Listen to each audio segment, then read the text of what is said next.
The following episode contains descriptions of ableism and graphic body horror. We advise extreme caution for children under 13. The following is from Lafcadio Hearn's The Story of Mimi-Nashi-Hoichi. We have been very anxious about you, friend Hoichi. To go out, blind and alone, at so late an hour is dangerous. Why did you go without telling us? I could have ordered a servant to accompany you, and where have you been? Hoichi answered evasively. Pardon me, kind friend. I had to attend to some private business, and I could not arrange the matter at any other hour. The priest was surprised rather than pained by Hoichi's reticence. He felt it to be unnatural and suspected something wrong. He did not ask any more questions, but he privately instructed the men servants of the temple to keep watch upon Hoichi's movements and to follow him in case that he should again leave the temple after dark. On the very next night, Hoichi was seen to leave the temple, and the servants immediately lighted their lanterns and followed after him. But it was a rainy night and very dark, and before the temple folks could get to the roadway, Hoichi had disappeared. Evidently, he had walked very fast, a strange thing, considering his blindness.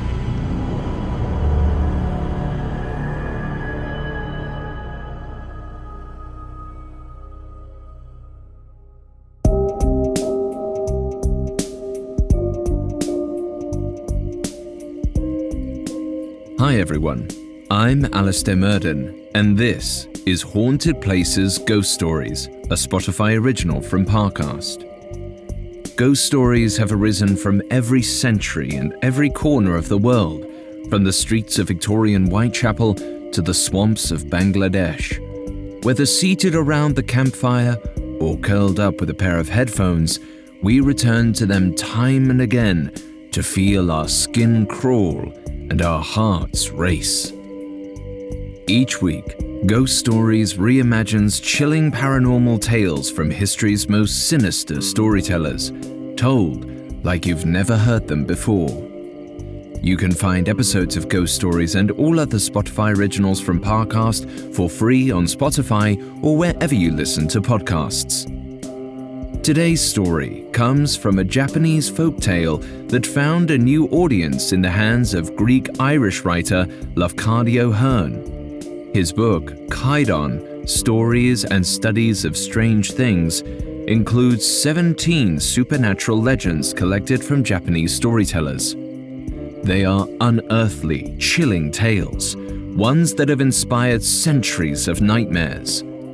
And the story of Mimi-Nashi-Hoichi is no exception. I will be telling this tale from the perspective of Hoichi, a biwa hoshi or lute priest in pre-Meiji era Japan.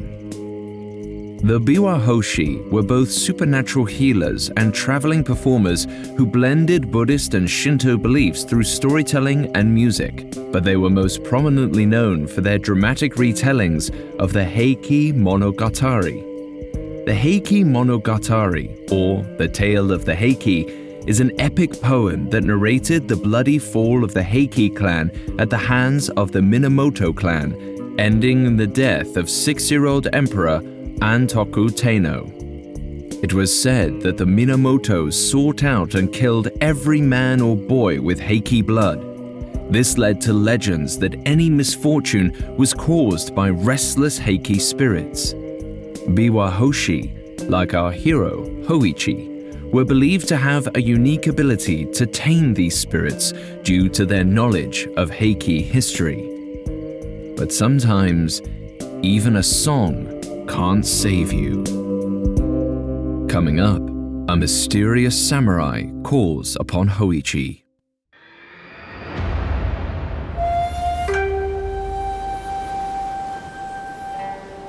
I have never seen the sea, but I have tasted its salt. I have never seen a child, but I have heard it cry. And I have never seen a blade, but I have felt it cut. It is not easy to be blind in a seeing world, and that is why I have always been grateful for my friend Kiyoshi. We grew up together in Akamagasaki, our little coastal town. I could not see the Buddhist temple they'd constructed, but Kiyoshi told me it was the most beautiful place that ever existed. When I ran my fingers over the intricate carvings on its columns, I had to agree. It is no wonder Kiyoshi joined the priests of the Amidaji temple. But like a true companion, he didn't leave me behind. Instead, he arranged for me to stay at the temple too, so that I may play my lute and become a biwa hoshi. We have lived here together for years now. Most of our time at the temple has been peaceful, except for one incident. I tell Kiyoshi again and again that it was not his fault. He does not believe me. He feels he failed me both as a friend and a priest. I believe my mistakes are my own. Moving through the world without sight means I have to accept a certain degree of the unknown. If I did not, I would be consigning myself to a life of constant fear. But the unknown should not be taken lightly, and my body bears the scars to prove it. It was too hot to sleep in Akamagasaki. Kiyoshi and his acolyte had gone to complete a service, and I was left alone, idling on the temple steps with nothing to distract me but my biwa. A man's voice carried through the sticky air. "Hoichi!" he called out. His tone was quite gruff, considering I did not recognize it. "Hoichi!" he demanded again. I answered, "Sir, I am blind. There is no point in calling my name if you do not tell me yours." The man didn't answer my question.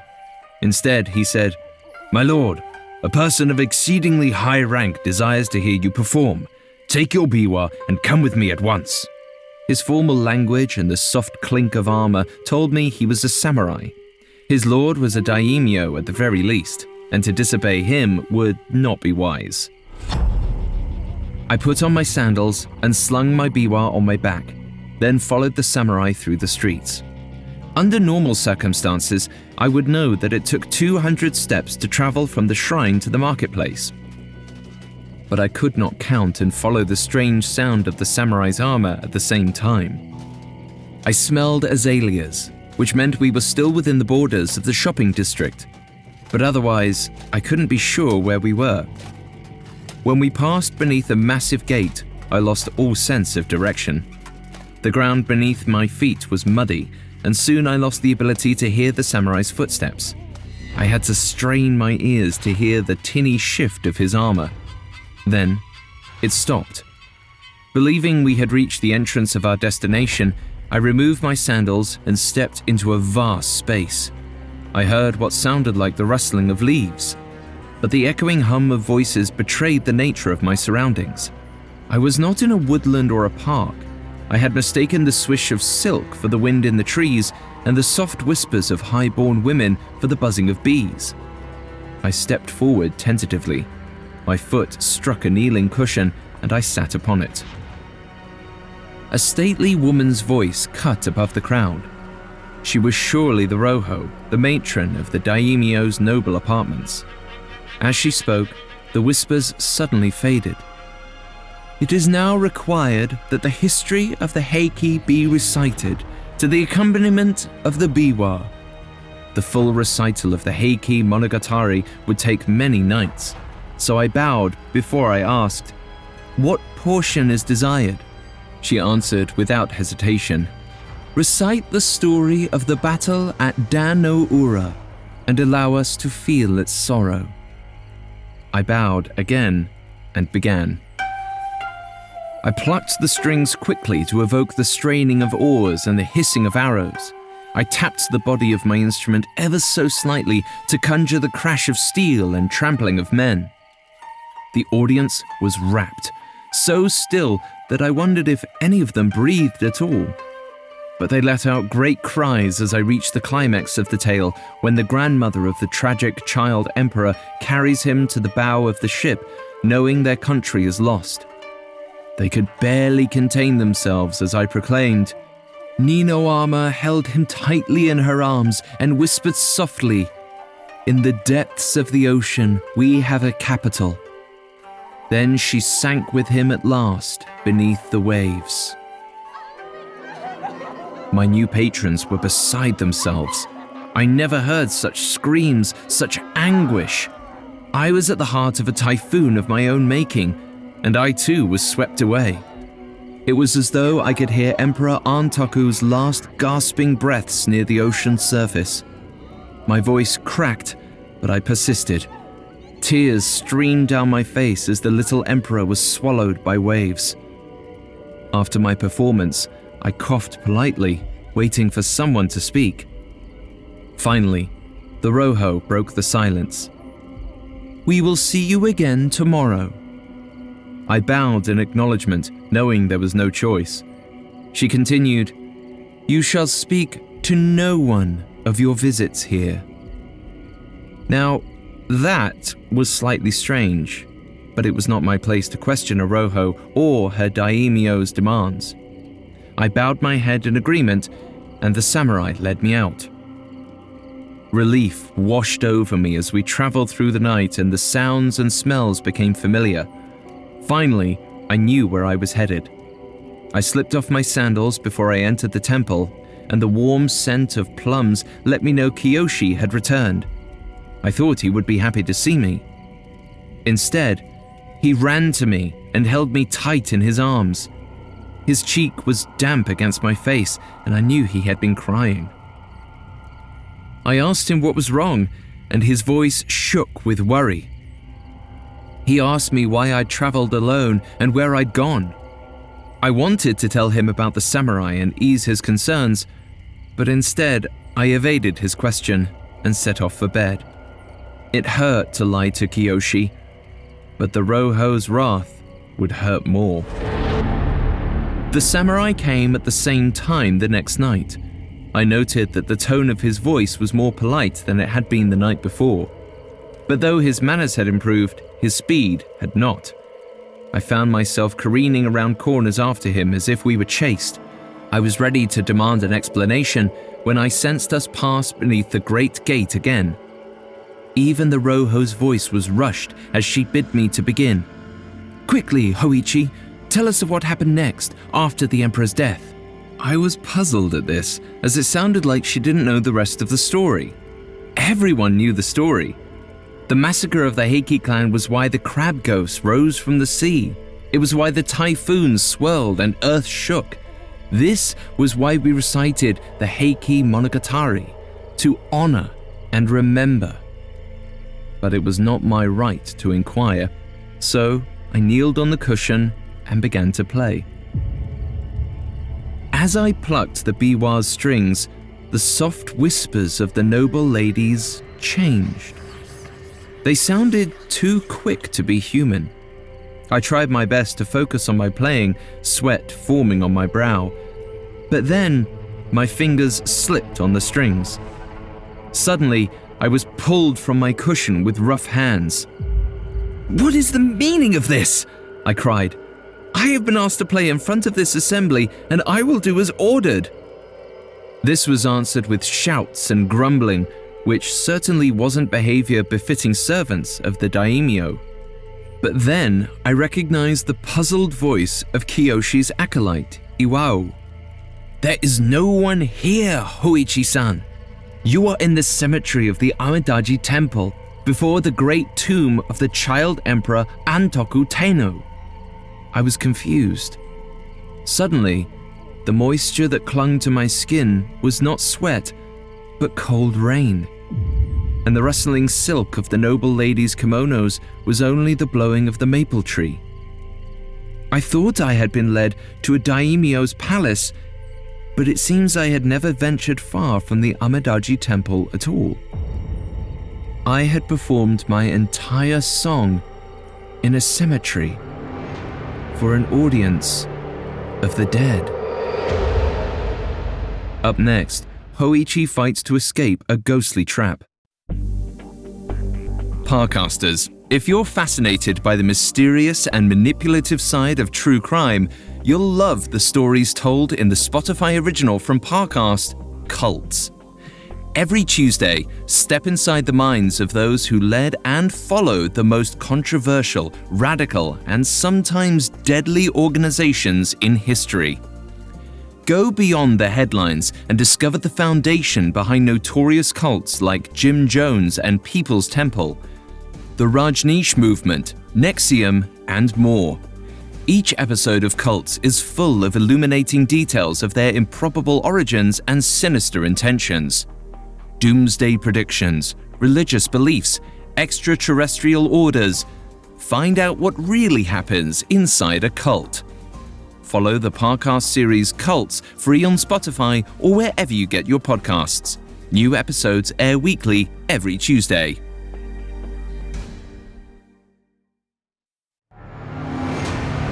Now, back to the story. I was frozen where I was, kneeling in the dirt. I could not believe what Iwao was telling me, that I was playing my biwa not in the chambers of a daimyo for an audience of nobility, but kneeling at the grave of Antoku Teino, the child emperor whose tragedy I was reciting. It's true that I had not seen who I was playing for or where I was. I am blind after all. But I knew the cemetery well, and the sounds and smells of that crowd had felt as real as anything. The audience had been lively, their voices carried easily on the wind. I could hear their weight shifting as they moved from foot to foot. But as I thought about my performance, I felt a strange cold creep into my body. At the time, I thought I had been swept away on a current of emotion. But perhaps I was actually swept away to an entirely new plane of ghostly reality. When my companion Kiyoshi came to my quarters later that night, I barred his way. "I do not need to be chastised," I told him. Kiyoshi breathed deeply, and I knew he was trying to keep his nerves in check. He told me, "I am not here to chastise you. I am here to warn you. You know you have been called upon by the spirit of the Heiki child emperor. By obeying him more than once, you have put yourself at the mercy of his ghostly court. If you obey them again..." His voice trailed off, and I could feel his body tense as he took a fearful breath. "Hoichi, once they have finished with you, they will tear you to pieces." Certain spirits are hungry by nature. They feast on whatever they can find, and they would now be able to find me whenever they wished. But the Heiki spirits enjoyed my presence, and if I was lucky, my performances might protect me for a while. But sooner or later, they would tire of me. They would pull out my organs and swallow them whole. My skin would be woven into cloth, my bones would be crafted into ornaments for their hair. Every part of me would be harvested for their enjoyment. Everyone knew this about the victims of the Heiki spirits, but never had I thought about it, knowing I would be the one who suffered. I felt myself begin to tremble. Kiyoshi consoled me. "I will protect you, Hoichi. Come with me." He led me to the shrine, and as he lit the incense, he told me to sit and tell him what I had experienced. I did as he asked and recounted the gruff samurai and the matronly Roho who requested I recite the tragedy of Heiki Monogatari. And I told him of the way the spirits became overwhelmed with emotion at the recounting of the little emperor's murder. My voice shook as I spoke, but all the while Kiyoshi sat quietly, holding my hand in his. As soon as I finished, he explained his plan. "Disrobe quickly, and I will cover you in holy texts. The spirit will not be able to touch you where the Hanya Shinkyo lies." I had no choice but to agree. Kiyoshi spent hours transcribing the Heart Sutra onto my body. Comforting words. Form is empty. Emptiness is form, looped across my flesh. And as his brush strokes grazed my skin, I felt my fear melt away and a heat seep into my body. But just as he was finishing painting my head, he was called away to perform another religious service in town that could not be delayed. The family was in dire need. Kiyoshi begged me to come with him so he might keep an eye on me, to use his words. I admit that because I was feeling ashamed, I acted stubbornly. I refused him. "You have given me the wards of protection I need. Go do your duties. I will defeat this ghost." Kiyoshi drew close to me. I could feel the sinew of his body tensing as we stood, nearly nose to nose. I wondered if he might strike me, but he softened. His voice shook even as he commanded me. "The samurai will call for you, but whatever happens, do not answer and do not move. If you stir or make any noise, you will be torn asunder. Do not think of calling for help. No one could save you. If you do exactly as I tell you, the danger will pass." He paused, then spoke with more tenderness. "Promise me, Hoichi. Promise me you will do as I ask." "Yes, Kiyoshi," I replied. Then he took his leave of me. Later that night, I sat on the temple steps and waited, my biwa sitting at my side. I heard the ghostly samurai coming long before he cried out my name. When I did not answer, he called me again, angry. "Hoichi! This won't do. Where is that little lute player?" I realized as he muttered to himself that it was not simply that the samurai could not lay a hand on me. It was that he could not see me at all. Kiyoshi's wards had protected me. I could hear the samurai pacing as he searched. Then he stopped right in front of me. I told myself not to move, not to breathe. For a man like myself, there is nothing quite as frightening as empty stillness. There was no wind to carry smells to my nose. There were no sounds for me to follow. I lingered in a vast nothingness, waiting for something to trigger my senses, to moor me to reality. A sigh of annoyance punctured the quiet, and my deepest fears were confirmed. The samurai was practically on top of me, standing an inch away from my face. I had to fight the urge to move and give myself away. The samurai grumbled. "Here is the biwa, but of the biwa player, I see only 2 ears. So that explains why he did not answer. There must be nothing left of him but his ears. So I will bring the evidence of his disappearance to my lord." Suddenly, I felt a harsh tug on my right ear.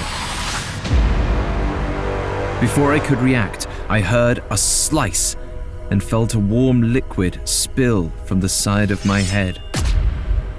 Shocked, I did not realize the cartilage of my ear had been shorn off. As soon as I did, the samurai had begun to cut off part of my other ear too. I managed to swallow my cry as his blade sliced my flesh. I did not utter a sound or move. My only option was to wait there, bleeding, until he had left.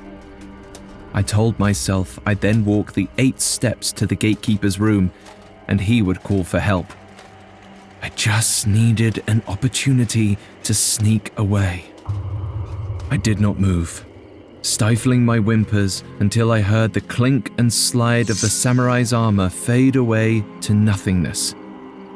I finally exhaled, pulled myself up, and ran for the gatekeeper's door. I do not remember when Kiyoshi returned, only that he took me in his arms. "My poor Hoichi, this is all my fault. I neglected to paint your ears, and the samurai took them." Through the blur of my pain and exhaustion, I heard him wipe away his tears. He continued, "I will do everything in my power to heal you, but take heart. You are safe now. You have defeated the ghosts in spite of my failings." Kiyoshi took me to a good doctor. My wounds healed, and my hearing was spared. I felt thankful, for if I could no longer play my biwa, I surely would have lost myself to despair. But instead, The story of my adventure spread throughout the lands of the shogunate, and more listeners came to Agamakasaki Temple to hear me play. They called me Hoichi the Earless and paid me handsomely. But I handed all the funds over to Kiyoshi and the temple, for I owed them my life. I do not believe Kiyoshi when he says my loss is his fault, but I do not believe him either when he says I am safe from the Emperor's spirit in his court. This is why I no longer play at night unaccompanied, especially when the air is heavy and hot. Instead, I block the sound out and tell myself to sleep, no matter how many times the samurai bids me to come. Perhaps the most charitable description of author Lafcadio Hearn is to label him a man of the world, an ambassador for cultures that were devalued by white society. Published in 1904, his collection of Japanese ghost stories, Kaidan, includes the story of Mimi-Nashi-Hoichi.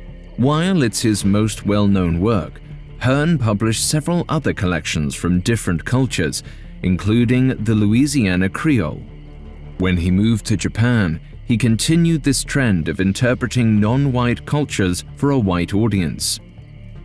Kaidan is an iconic work in both the English-speaking and Japanese worlds, but Hearn's stories are not without fault.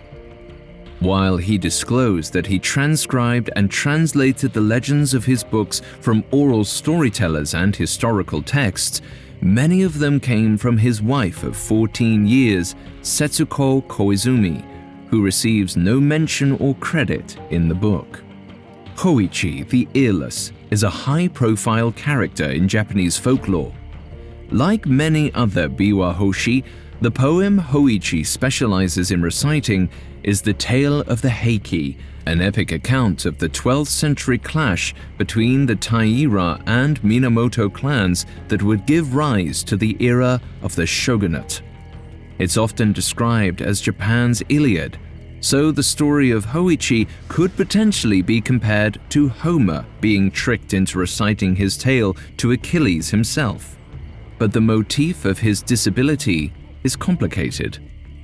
The ghostly samurai's ability to trick the blind lute priest speaks to larger cultural fears about the vulnerability that disability can cause.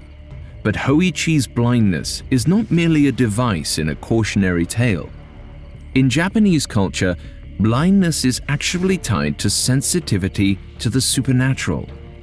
For that reason, many blind men in ancient Japan, like Hoichi, were trained as biwa hoshi, or lute priests, because they could use their preternatural talents to do things like cleanse the spirit and even prevent plagues.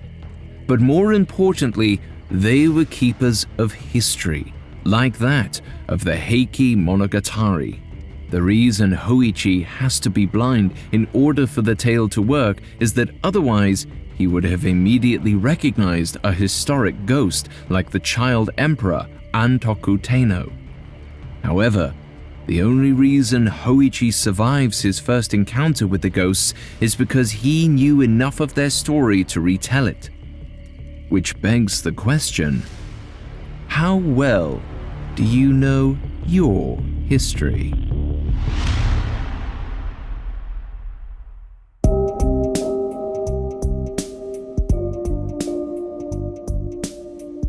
Thanks again for tuning in to Haunted Places Ghost Stories. We will be back on Thursday with a new episode.